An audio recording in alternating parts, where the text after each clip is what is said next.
आप सभी को मैं इस वीडियो के माध्यम से वाइल्ड ब्रिंजल मतलब जंगली बैंगन की एक प्रजाति के बारे में बताऊंगा।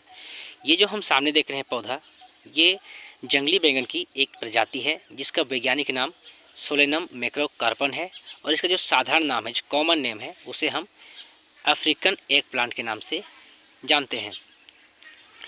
ये जो पौधा है जंगली बैंगन का, इसका मुख्य रूप से दो पर्पस से उपयोग किया जाता है, यूज किया जाता है। पहला,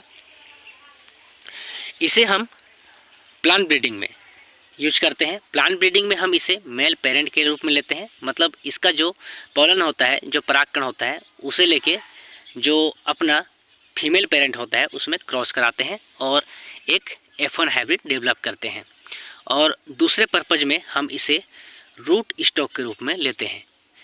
इसे रूट स्टॉक में लेके हम इसके ऊपर बैंगन की ग्राफ्टिंग करते हैं, क्योंकि वाइल्ड ब्रिंजल की ये जो स्पीसीज है ये नेमेटोड और विल्ट के प्रति प्रतिरोध दिखाता है। Solanum macrocarpon African egg plant India में बहुत ही रेयर मिलता है और किसी किसी विशेष जगह में ही मिलता है, जैसे कि कृषि विश्वविद्यालय हो गए, या कोई रिसर्च सेंटर हो गया, या केवीके हो गए, या कोई इंडिविजुअल प्लांट ब्रीडर जैसे कि मेरे पास। तो ऐसे जगहों में ये मिलता है।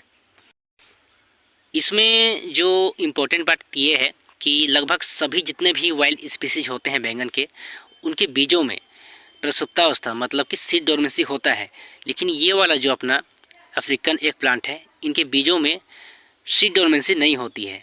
इसलिए जब हम इसे रूट स्टॉक के रूप में लेते हैं तो हम आसानी से सीडलिंग तैयार कर पाते हैं ग्राफ्टिंग के लिए। तो अब मैं आपको बताता हूँ कि इसका ज़रूरत आपको कहाँ पर पड़ेगा। जैसे कि आप स्टूडेंट हैं या किसी नर्सरी में नर्सरी ओनर हैं, वहाँ पे ग्राफ्टिंग करते हैं, तो क्या होगा, अगर आप स्टूडेंट हैं जैसे कि एमएससी एग्रीकल्चर कर रहे हैं या फिर एमएससी हॉर्टिकल्चर या फिर पीएचडी कर रहे हैं, तो वहाँ पर क्या होता है, आपको ये टॉपिक लेना रहता है वेजिटेबल ग्राफ्टिंग का या फिर प्लांट ब्रीडिंग। तो क्या होता है, आपको जो है जब ग्राफ्टिंग करना रहता है वेजिटेबल ग्राफ्टिंग, तो वहाँ पे जंगली बैंगन के या दूसरे कई सारे रूट स्टॉक लेने रहते हैं।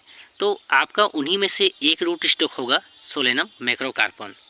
और इसी तरह जब प्लांट ब्रीडिंग करते हैं, जैसे कि पेस्ट रेजिस्टेंस को लेके या फिर बायोटिक अबायोटिक जो स्ट्रेसेस होते हैं उनके रेजिस्टेंस को लेके, तो वहाँ पे प्लांट ब्रीडिंग में इसे हम मेल पेरेंट के रूप में लेंगे। तो ये आपके सब्जेक्ट में एक जो है कंपोनेंट बन जाएगा आपके थीसिस का, आपके जो है ये क्या बोलते हैं रिसर्च का।